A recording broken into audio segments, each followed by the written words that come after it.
Innal hamdalillah nahmaduhu wa nasta'inu wa nastaghfiruh wa na'udzu billahi min sururi anfusina wa min sayyiati a'malina may yahdihillahu fala mudhillalah wa may yudlil fala hadiyalah.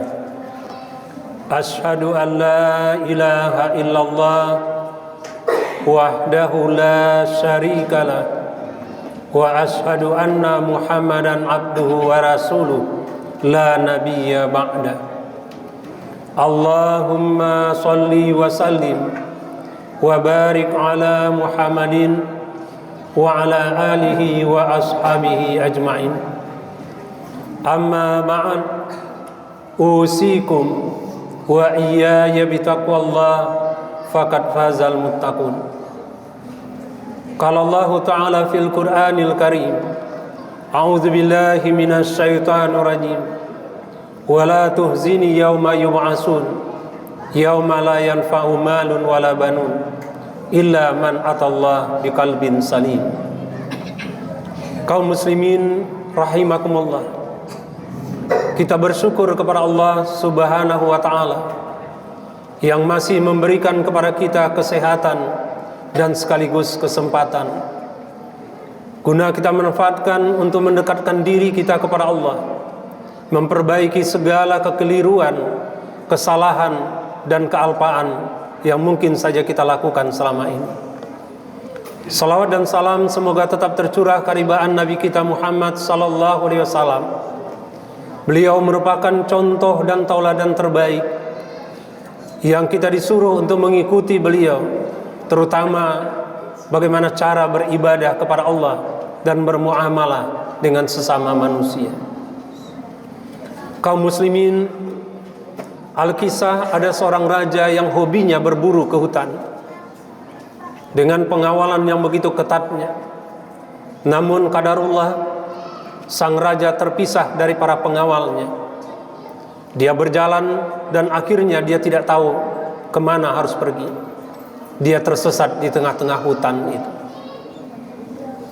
Sudah capek berjalan ke sana kemari, dia tidak menemukan jalan keluar. Pada akhirnya, dalam kondisi yang sudah semakin letih, perut lapar, dahaga pun tiba, dia melihat seorang laki-laki yang sedang duduk, dan kemudian dia hampiri laki-laki itu. Ternyata laki-laki itu sedang makan. Maka sang raja pun menghampirinya dan kemudian berkata, "Tuan, tolonglah bantu saya. Saya seorang raja yang tersesat di tengah hutan ini. Tolong bantu saya, bawa saya keluar dari hutan ini dan antarkan saya ke istana. Nanti saya akan memberikan hadiah yang cukup banyak. Dan sekarang saya dalam keadaan lapar dan haus. Tolonglah bagi makanan dan minuman Tuan. Dan saya tidak akan pernah melupakan kebaikan Tuan ini." Tapi laki-laki tadi terus saja makan tanpa pernah menoleh sedikit pun. Sampai akhirnya makanannya habis dan kemudian dia pun minum dan minumannya pun dihabiskannya.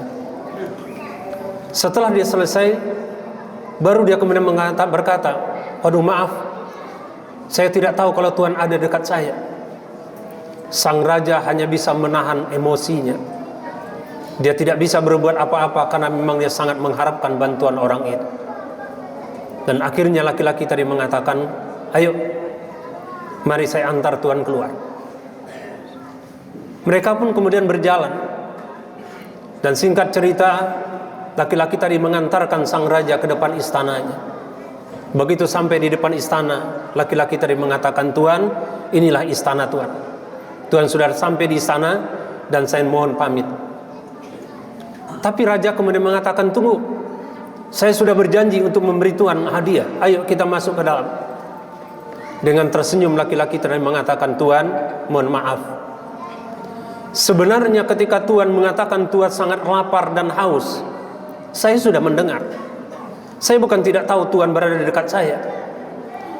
Tapi saya ingin mengatakan dan menunjukkan kepada Tuan, pada saat di dunia saja, ternyata pangkat, jabatan dan harta yang banyak itu bisa tidak berguna sama sekali.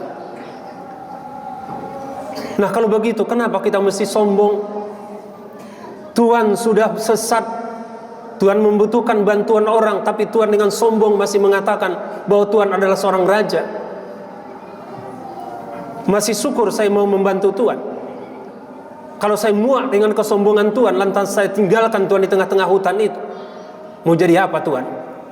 Dan akhirnya laki-laki tadi pun pergi. Raja tadi hanya bisa terdiam.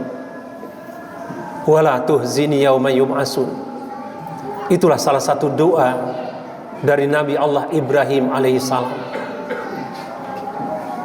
seorang yang diberi gelar oleh Allah Khalilullah, sahabat Allah, tapi dia masih khawatir, masih takut, sehingga salah satu doanya dia mengatakan, ya Allah, jangan hinakan aku nanti pada hari berbangkit, yaitu di padang mahsyar, yauma la yanfa'u malun wala banun, pada hari ketika harta dan anak-anak tidak lagi berguna. Illa man atallah biqalbin salim, kecuali orang yang datang kepada Allah dengan kalbun salim, dengan hati yang selamat. Nabi Ibrahim sadar, padahal dia sudah dijamin masuk surga, tapi masih ada kekhawatiran, ketakutan, membayangkan bagaimana di yaumil mahsyar nanti, pada hari berbangkit, ketika semua orang akan mengelalui pengadilan Allah Subhanahu wa taala. Ya Allah, jangan hinakan aku, jangan permalukan aku. Bahkan di dalam ayat itu ditegaskan, pada saat itu harta, pangkat, jabatan, anak itu tidak lagi berguna. Kenapa? Karena masing-masing kita pada waktu itu kaum muslimin, kita sibuk memikirkan akankah kita selamat dari pengadilan Allah atau tidak. Benar yang dikatakan oleh laki-laki tadi, kenapa kita mesti sombong? Padahal yang kita miliki sesungguhnya, apa yang kita nikmati dan apa yang kita sedekahkan. Sedangkan yang kita simpan, mungkin ratusan juta, mungkin miliaran uang yang kita simpan itu, tapi itu belum tentu kita punya. Syukur-syukur yang kita tinggalkan itu diwarisi oleh ahli waris yang memang yang soleh dan soleha. Kita beruntung karena mereka manfaatkan harta yang kita tinggalkan itu di jalan Allah, maka pahalanya pun akan mengalir kepada kita. Tapi na'udzubillah kaum muslimin, seperti doa Nabi Daud, ya Allah, aku mohon ampun, jangan sampai harta yang kutinggalkan kepada ahli warisku, sementara tanggung jawabnya masih berada di pundakku. Oleh karena itu kaum muslimin, kalbun salim, hati yang selamat, selamat dari kesyirikan, selamat dari kemunafikan, selamat dari segala bentuk macam penyakit hati, iri, dengki. Itu yang akan menyelamatkan kita nanti ketika berhadapan dengan Allah Subhanahu wa taala. Pantas kalau Buya Hamka dulu juga pernah membuat sebuah kisah. Kata beliau, ada sebuah kapal dengan penumpang yang begitu banyaknya, tiba-tiba dihantam oleh ombak dan kapal itu kemudian hancur. Semua penumpang berserakan di tengah-tengah lautan itu. Maka ada seorang laki-laki yang mendapatkan sekeping papan. Dia langsung naik di atas papan itu, dan kebetulan di sebelahnya ternyata adalah seorang kaya. Orang kaya tadi berkata, Tuhan, berikanlah papan itu kepada saya. Nih, jam tangan saya ini harganya jutaan, cincin saya ini pun juga jutaan, nih dompet saya juga ini berisi uang yang begitu banyak, ambil semuanya untuk Anda. Apa kata Buya Hamka? Sudah bisa dipastikan laki-laki tadi tidak akan pernah mau memberikan walaupun sekeping papan. Padahal saat-saat tertentu kaum muslimin, mungkin sekeping papan itu harganya mungkin puluhan ribu saja. Tapi rupanya pada saat kondisi seperti itu, dia akan lebih mahal dari miliaran rupiah yang kita punya. Nah, bagaimana kita menjaga supaya hati kita itu selamat?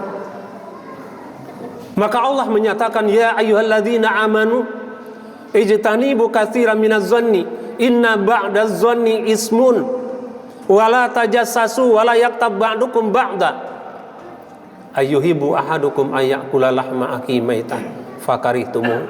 ila akhiril ayat. Wahai orang-orang yang beriman, jauhi olehmu. Yang pertama adalah prasangka. Di samping kesyirikan, kemunafikan, kekufuran yang harus kita hindari, tapi ternyata penyakit hati juga harus kita jaga. Prasangka-prasangka yang tidak baik. Yang kedua, mencari-cari kesalahan orang lain. Dan yang ketiga, mempergunjingkan orang. Sampai-sampai penyakit itu Allah katakan, apakah kamu mau memakan bangkai saudaramu sendiri? Maka tentu kamu sangat menjijik. Kalbun salim. Menjaga hati ini memang tidak mudah. Menyelamatkan hati dari segala bentuk penyakit-penyakit yang akan membuat kita jauh dari Allah, itu memang tidak mudah. Maka mendekatkan diri kepada Allah dengan terus berusaha meningkatkan pemahaman kita, pengetahuan kita tentang ad-dinul Islam ini. Ini menjadi sesuatu hal yang wajib. Bagaimana kita menyisihkan waktu kita untuk mempelajari Islam ini secara baik dan benar, dan kemudian kita amalkan dalam kehidupan kita. Terkadang pun kaum muslimin, kita sudah banyak pun belajar, banyak kita tahu, tapi ternyata begitu sulitnya kita untuk mengamalkannya. Karena menjaga hati itu memang tidak mudah. Padahal di masa Rasulullah, Rasul pernah membuat kejutan kepada para sahabat. Beliau mengatakan, maukah kalian kutunjukkan contoh penghuni surga? Mendengar itu para sahabat langsung bertanya, ya mau ya Rasulullah. Nah, sebentar lagi orangnya datang.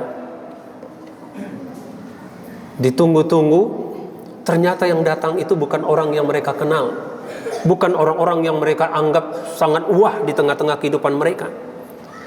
Yang datang hanya seorang laki-laki yang air wudhunya masih menetes dan mengepit sendalnya, masuk ke dalam masjid, kemudian dia sholat tahiyatul masjid. Selesai sholat berjamaah, orang bubar, para sahabat tidak ada yang berani bertanya. Dilihat-lihat sepertinya belum datang. Keesokannya diulang lagi oleh Rasulullah. Mau nggak aku tunjukkan kepada kalian contoh penghuni surga? Sampai 3 kali Rasul mengucapkan kata-kata itu. Mereka mengatakan mau.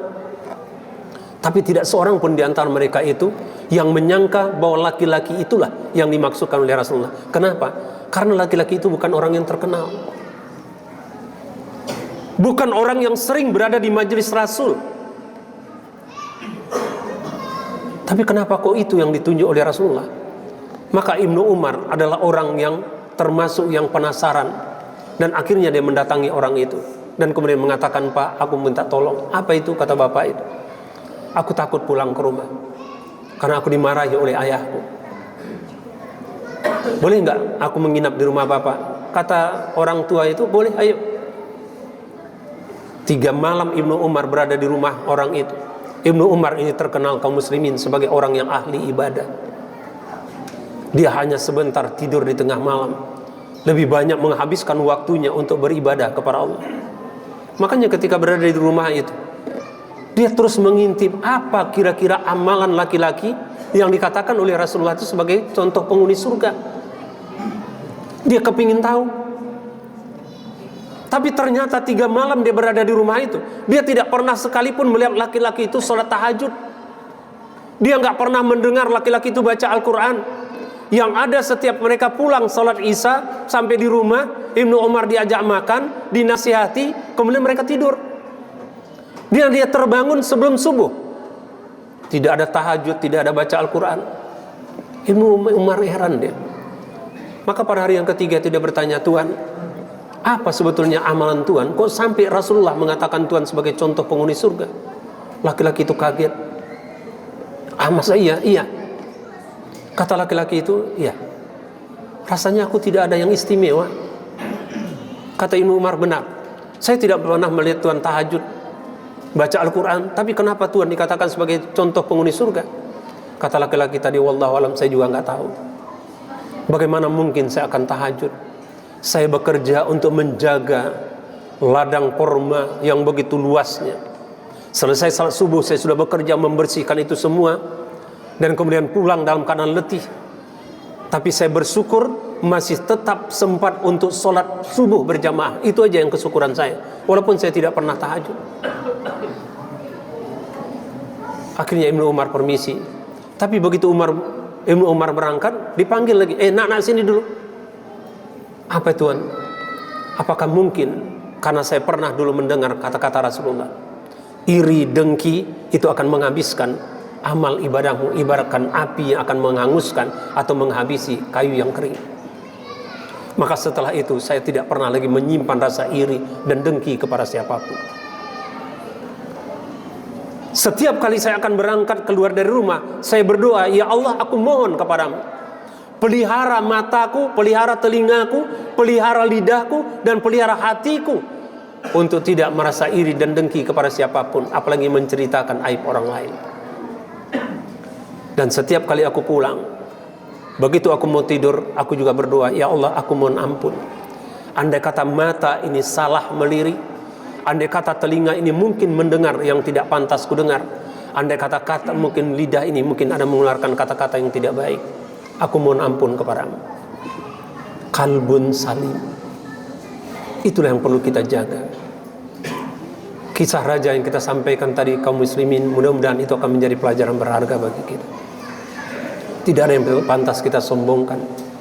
Pangkat, jabatan, dan harta itu pada saatnya akan musnah, dan itu tidak akan pernah kita bawa dan akan kita banggakan di hadapan Allah, tidak. Kecuali kalau kita punya pangkat, jabatan, dan itu kita manfaatkan untuk menegakkan amar ma'ruf dan nahi mungkar, menegakkan keadilan, menyelamatkan orang dari kezaliman, barulah bisa kita banggakan dan kita harapkan Allah akan mengangkat derajat kita. Fa'tabiru ya ulil absar la'alakum turhamun.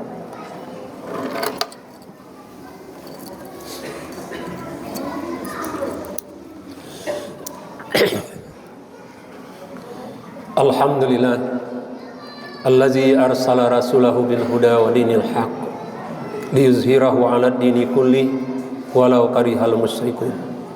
Asyhadu an la ilaha illallah wahdahu la syarikalah wa asyhadu anna Muhammadan abduhu wa rasuluh la nabiyya ba'da.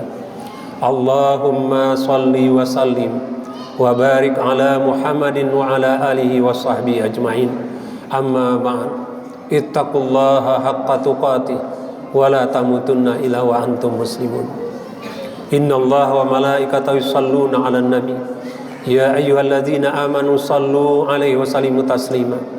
Allahumma shalli 'ala Muhammad wa ala ali Muhammad kama shallaita 'ala Ibrahim wa ala ali Ibrahim wa barik 'ala Muhammad wa ala ali Muhammad kama barakta 'ala Ibrahim wa ala ali Ibrahim innaka Hamidum Majid. Rabbana fir lana dzunubana wa liwalidayna warhamhuma kama rabbayana shaghira wa li jami'il muslimina wal muslimat wal mu'minina wal mu'minat al ahya'i minhum wal amwat innaka sami'un qaribun mujibud da'wat wa ya qadiyal hajat. Rabbana zalamna anfusana wa illam taghfir lana wa tarhamna lanakunanna minal khasirin. Rabbana la tuzigh qulubana ba'da iz hadaitana wa hab lana min ladunka rahmah innaka antal wahhab. Rabbana hab lana min azwajina wa dzurriyyatina qurrata a'yun waj'alna lil muttaqina imama. Rabbana atina fid dunya hasanah wa fil akhirati hasanah wa qina azabannar walhamdulillahi rabbil alamin wa la zikrullahi akbar.